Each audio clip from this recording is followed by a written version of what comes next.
भगवान राम का उपदेश हुआ है और हमें बहुत व्यथा होती है कि ये देश राम, शिव, कृष्ण जैसे अवतारी पुरुष की बनी। किसी देश में ईश्वर का अवतार हुआ ऐसा हम लोग नहीं सुनते। भारत विश्व गुरु रहा है अध्यात्म के। वैदिक धर्म से ही सब धर्म निकला है, यह भी पढ़ने सुनने को मिलता है। लेकिन हम वैदिक सनातन धर्मी अपने महान पूर्वजों पर गर्व नहीं करते। राम को गाली दे दे कोई बात नहीं, कृष्ण को गाली दे दे कोई बात नहीं, मजाल है कोई कुरान के विरुद्ध में बोल दे, हम मोहम्मद साहब के विरुद्ध में बोल दे। हम इन्हें कहते हैं कि आप भी ऐसा कर दो, लेकिन मैं ये कहता हूं कि हम अपने महान पूर्वजों पर गर्व नहीं करेंगे, उनकी बात नहीं मानेंगे तो महान कैसे बनेंगे, अच्छा कैसे बनेंगे। गुरु महाराज ने कहा जो श्रेष्ठ लोगों का कहना नहीं मानता उसका भला होना संभव नहीं है। अगर गांधी की बात लोग नहीं मानते तो देश आजाद होता क्या। महान पुरुष थे, अपने त्यागी पुरुष थे, जो कहते थे विश्व के लिए कहते थे। तो राम ने जो कहा, कृष्ण ने जो कहा, शिव ने जो कहा, महर्षि मेही ने जो कहा, संत महात्माओं ने जो कहा, किसके लिए कहा, मनुष्य मात्र के लिए कहा। अब उनकी बात आप नहीं मानते हैं तो आत्मघात है। अभी हमारे राजेंद्र बाबू कह रहे थे कि 21 लाख का धान पड़ा रह गया, ऐसी बीमारी आई के लेके चला गया। मैं तो कहता हूं 21 लाख या 21 अरब की संपत्ति पड़ी रह जाती है और आदमी दुनिया से छटपटा के चला जाता है।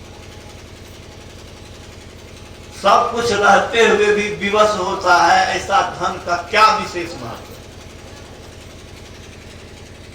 मनुष्य शरीर इसके लिए नहीं है।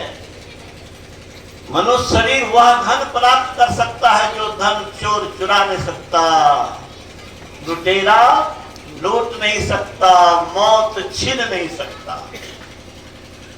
वही धन लेकर के बुद्ध आए थे तो इस जन्म में भगवान बुद्ध हो गए। 1000 शिष्यों के साथ आकाश मार्ग से गमन कर रहे। वही धन लेकर महर्षि में ही इस दुनिया में आए और काल को टक्कर लेकर के दिखा दिया।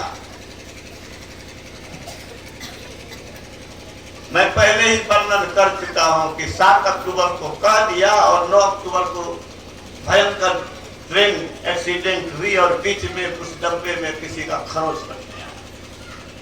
हम लोग सुनते आ रहे हैं बचपने से। होलिका को वरदान था ब्रह्मा का कि आग में नहीं जलेगी, लेकिन प्रहलाद को जलाने के लिए जब षड्यंत्र रचा गया तो होलिका जल गई, प्रहलाद का बाल बांका उस अग्नि कुंड में नहीं हुआ।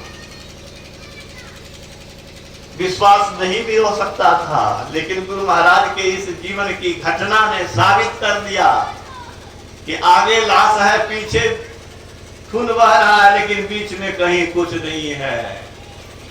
जब ऐसा है तो क्यों नहीं प्रहलाद भी सुरक्षित रहेगा आगे में। तो बंधुओं, राम, शिव, कृष्ण, जब तक धरती आकाश है, संत महात्मा का उद्देश्य सदा कल्याणकारी है।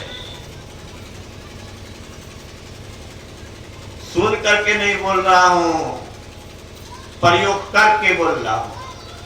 अगर विज्ञान कहता है कि प्रयोग करो पाओगे, तो मैं भी कहता हूं कि आध्यात्मिक मार्ग पर चलो, तुम भी पाओगे। और ये मैं वैसे नहीं कह रहा हूं, कितनी बार पाया हूं, क्या क्या पाया हूं, उसका वर्णन करना ठीक नहीं है। पग पर रक्षा होती है, पग पग पर अनुभूति होती है अव्यक्त सत्ता की। हजारों बार अनुभव किया है उस शक्ति को। कभी जांचने की इच्छा हुई तो जांच भी दिया। तो मैं ये कहना चाहता हूं कि भगवान राम ने कहा क्या?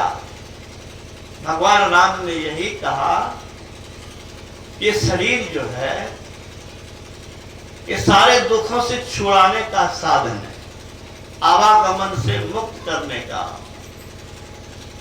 ईश्वर बनाने का साधन है, अपने पास बुलाकर अपनी शक्ति देने का साधन है। करके महर्षि जी ने दिखा दिया, बुद्ध ने दिखा दिया, महावीर ने दिखा दिया, कबीर ने दिखा दिया, समय समय पर दिखाते रहे हैं। देवता को दुर्लभ है, भगवान राम ने कहा। देवता से दुर्लभ शरीर का मतलब क्या हुआ भाई? इसका उद्देश्य क्या होना चाहिए? देवता से ऊंचा जगह मिले हमको, देवता से बड़ी शक्ति मिले मुझे। देव दुर्लभ शरीर से देव दुर्लभ पद प्राप्त करो। जो देवता को नसीब नहीं है वो प्राप्त करो, तब हुआ इस शरीर का सदुपयोग। देवता ललायित हो इस शरीर के लिए। क्यों? देवता का पुण्य खत्म होगा तो स्वर्ग से नरक जाना पड़ेगा पाप भोगने के लिए। लेकिन मनुष्य अगर इस धर्म पथ पर चल चुका है तो बार बार मनुष्य शरीर देगा। मैं बराबर कहता हूं कि जो विद्यार्थी क्लास में फर्स्ट करता है, एग्जाम लगा के मेहनत करता है, बाप रिक्शा चालक भी है तो ठीक मांग करके भी उसको पढ़ाता है, उसको पढ़ाना नहीं छोड़ाएगा। लेकिन लाखपति का भी बेटा है, करोड़पति का भी बेटा है, बार बार फेल करेगा फिर अंत कहेगा तोरा से पढ़ेगा नहीं सफर होता। तोरा पर खर्चा गोबर में घी डालने से कोनो फायदा नहीं डाले तो बेवकूफी। तो जिसको मनुष्य शरीर मिला और संत महात्मा के राह पर चलने की कोशिश भी नहीं किया, उनके एक सलाह को नहीं माना। भगवान कृष्ण का क्या सलाह है? नेहाभिक्रम नाशो अस्ति प्रत्यवाय विद्यते स्वल्पम स्पर्श धर्मस्त्रायतो महतो। आरंभ इसमें है अमित, यह विघ्न बाधा से परे, इस धर्म का तनिक पालन सर्व संकट को है। महाभय से बचाता है, नीचे की जोनी में नहीं जाने देगा। ये संस्कार उसको फिर मनुष्य शरीर दिलाएगा, स्वर्ग के विशाल सुख को भोगाएगा और फिर वह संस्कार उसको भक्ति के मार्ग में आगे बढ़ा करके किसी न किसी जन्म में पूर्ण करेगा। कहाँ लिखा है भाई? श्रीमद्भागवत गीता 6 अध्याय में, अनेक जन्म संसिद्धो ततो यातिम परम गतिम। अवरी जन्म गलो मंगनी ये सजनी फिर ने करब यल्ला कि पछतेवा कखनी जखनी दुनिया से जा लगो तखन तब मिलान करिए जे संत की कहते रहे हम कलिए की। उस समय पछता करके कुछ नहीं मिलेगा। आप पछताए हो क्या? जब चिड़िया चुग गई थी। पीछे पछताने से कुछ नहीं होगा। अभी समझ जा, संत के राह पर चल। संत के राह पर महर्षि जी चले तो काल से टक्कर लेके दिखा दिया और मन हुआ तो शरीर को त्यागा, नहीं हुआ तो संसार गया। चलने की इच्छा हो गई तो कह दिया तैयार हो जाओ, मैं चल रहा हूं। कुहर के नहीं गया, भजन गा के गया, उपदेश दे के गया। क्या उपदेश दिया? सुकीरत कर ले, नाम सुमर ले, नर को जाने कल की, जगत में खबर नहीं बनी। कल का ठिकाना नहीं है ये दुनिया के लोगों में, तो चल रहा हूं, प्रभु का भजन कर लो। और ये लोगों को उपदेश देने के बाद क्या हुआ? परमात्मा से कहते हैं साहेब चितवो हमारी को ठिकरे करेगा कुछ की नहीं, खाली सुन के रहेगा। तो देखना संत महात्मा से बढ़ के उपकारी कोई नहीं, हितैषी कोई नहीं। जहाँ कोई रक्षक नहीं वहाँ संत हितैषी होते हैं, वहाँ अदृश्य सत्ता रक्षक होती है। माँ बाप का दम नहीं है कि बाजार गए हो एक्सीडेंट होने वाला है, वहां पर उस द्वारा रक्षा कर सकेगा। गुरु में वह शक्ति है, पतन से बचाता है। तन मन आत्म रक्षक हैं गुरु, गुरु है एक नाम ले। भगवान बुद्ध का एक मौसेरा भाई था नंद, घर छोड़ के आया, भगवान बुद्ध के पास रहने लगा। एक दिन भगवान बुद्ध से कहा कि भगवान मुझे पत्नी की याद आती है, मुझे पत्नी की याद बड़ी आती है। तो भगवान बुद्ध ने कहा था, उसको कलेजे से लगा दिया। कहा क्या देखते हो? कहा 500 अप्सरा को देख रहा। कहा कैसी है? कहा कि इसके पैर में जो सुंदरता है, शिशु हुआ कहते थे, इसके गोर में जो सुंदरता है तुम्हारी पत्नी के मुख में नहीं। कहा 1 वर्ष तपस्या करो, जो कहते हैं सो करो, ये 500 अप्सरा तुमको दे दी जाए। भगवान बुद्ध की कृपा हो गई। 1 साल जब हो गया तो बुलाया, कहा कि तुमको हम वचन दिए थे। कहा अब नहीं चाहिए मुझे। महाराज तो पतन से बचाने वाले गुरु होते हैं। जहां इस गिरे हुए मन को बचाना बड़ा मुश्किल है।